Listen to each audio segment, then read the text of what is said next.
Okay, so we are now in the part 2 of Rorschach topic. So right now we will be discussing the Rorschach Performance Assessment System, or RPAS. So let's go directly to the administration. Here, the constant reminder, in same with the comprehensive system that we discussed earlier, is to make the whole procedure be standardized and with minimized variation on the whole administration.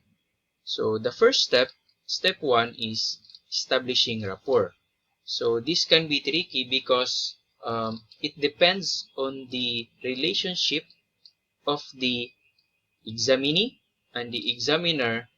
If the responses or the entire duration of the administration, um, it can will it be a motivator or an inhibitor of responses. In the RPAS manual, it is suggested to um, give informal or ask neutral questions. So this way, the examinee can be very open, or the free flow of response is encouraged. However, when doing small talks with your examinee, it is recommended to avoid emotionally charged topics. Step 2 is the giving of test instructions. So it is recommended that the examinee and the examiner set side by side to avoid the non-verbal cues of the examiner. And then the examiner must ask if the examinee is already familiar with the flow of the test, or has experienced inkblot test in the previous sessions.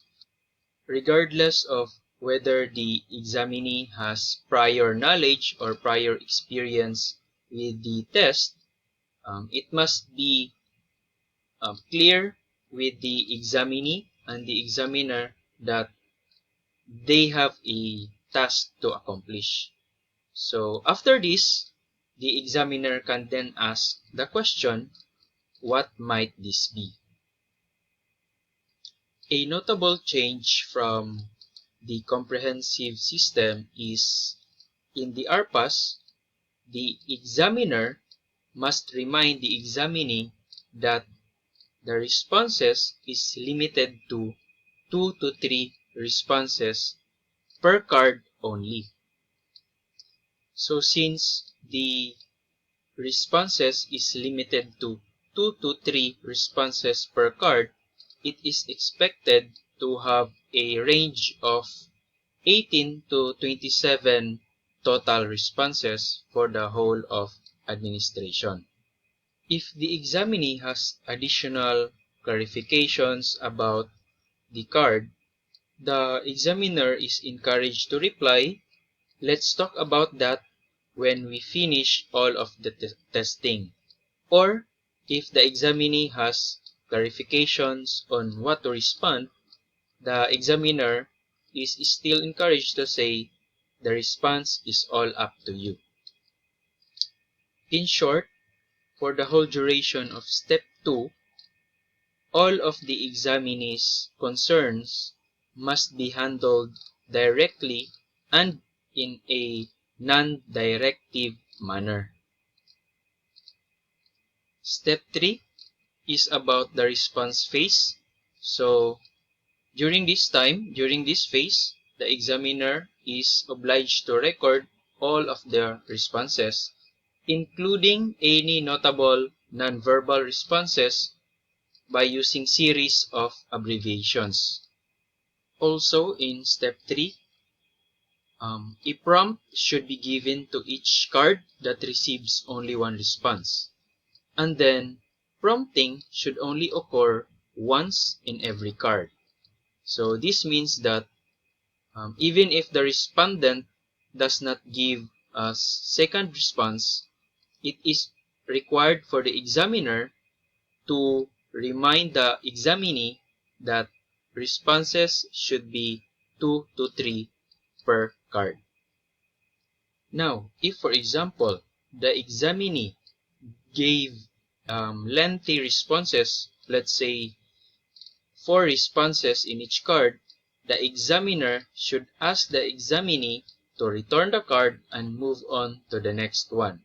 This is to remind the examinee that the allowed responses is only 2 to 3 per card.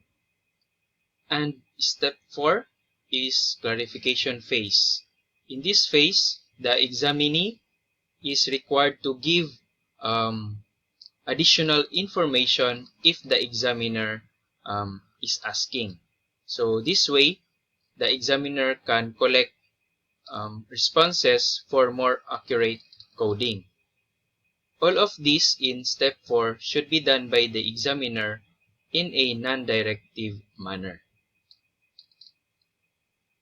Okay, so in the RPAS coding, for more accurate coding and scoring, it is recommended to check Rorschach Performance Assessment System Administration, Coding, Interpretation, and Technical Manual.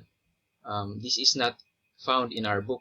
Now, when it comes to location, same with the comprehensive system, it could be the entire inkblot or just a specific area. The one difference with RPAS is this white space. Space has a separate coding section and record form. And as you can see in the next slide, if it is SR or space reversal, it means that it is the primary figure in the response. And if it is SI or space integration, it means that respondent integrates the white space into a larger response. RPAS coding with the content is same with the comprehensive system. However, the RPAS included miscellaneous code for all contents that do not otherwise fit into the category. Object qualities has 3 separate qualities that has simplified in their coding. So first, SY or synthesis.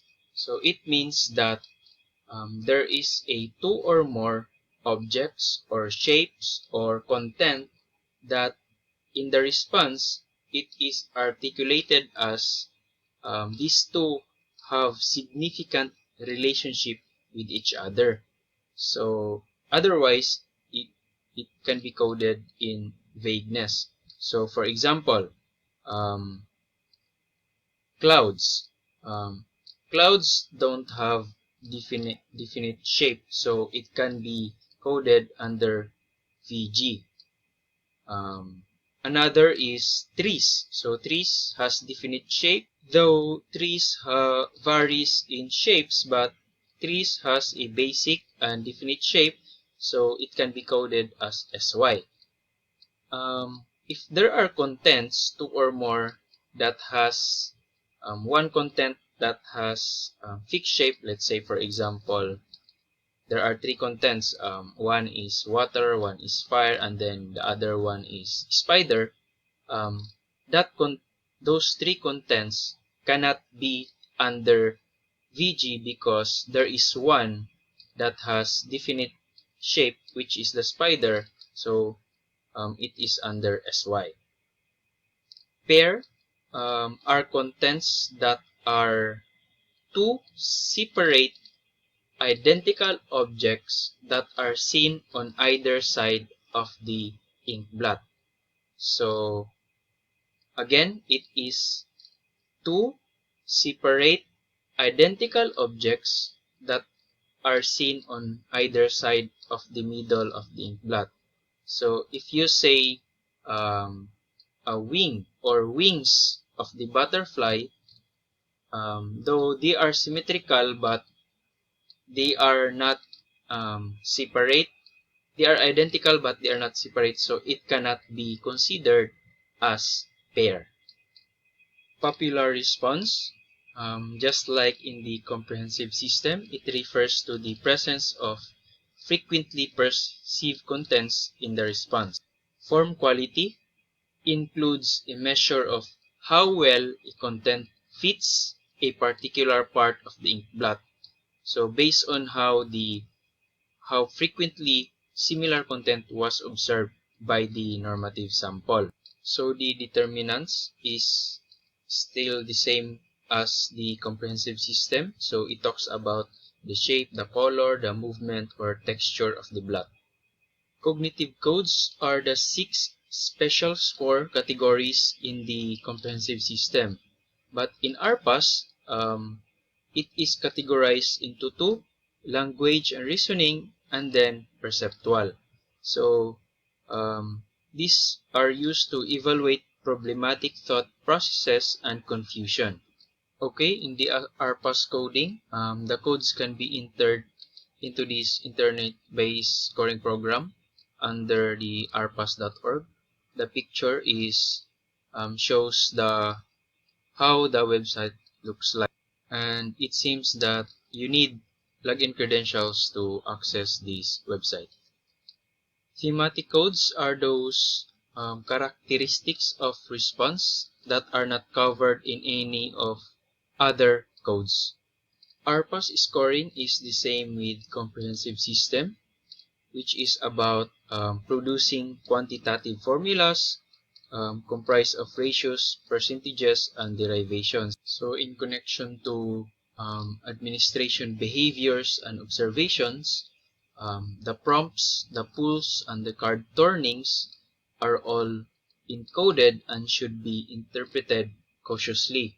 So it is recommended to interpret the prompts, the pulls, and the card turnings, all of these behaviors and observations in the context of both the RPAS variables as well as those information outside of Rorschach testing procedure. High number of prompts signifies that the client needed repeated reminding that he or she should give only more than one response per card. So if this is the case, it might be that there is a low cognitive ability because the client has the difficulty in switching or resetting his response. Another factor would be emotional factors such as depression and anxiety. And then it could also mean personality factors such as defensiveness and passive aggressiveness that causes the multiple prompts within the administration. So again, it is recommended to use RPAS information, including those outside the Rorschach testing procedure, such as actual observations, case history, and so on.